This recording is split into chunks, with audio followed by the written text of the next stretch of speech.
Welcome back, YouTube and fellow berserkers. Quick video on the update on the new forge, the new used forge. This is my forge that I purchased from the eBay Classifieds last week. Been working on restoring it into somewhat good condition.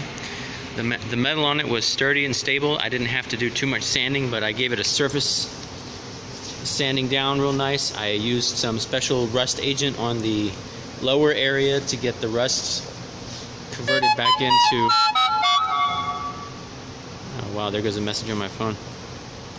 Yeah, anyway, I was using a special rust agent to prevent it from rusting out while I have it sitting in the field. I sealed it up all nice with special paints and have a special epoxy paint on the bottom of this. When it dries, it'll be flat black, so you won't have too much of the paint visible, and it'll keep that aesthetic look from this vintage forge here. So really excited to go use this weekend, as long as the weather doesn't play me another trick. Give me a quick demonstration of the pedal here. That's the wrong way, it goes this way. Now it's at 12 o'clock, okay. It works a lot better than my other one. I don't have to push it as hard to get this thing going. There's quite a, let me get a little closer. I'm gonna open the latch up.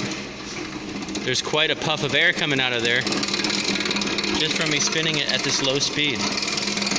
Once I put some grease on those joints down there, on those axle joints, on this pivot, it'll go even so much better. So,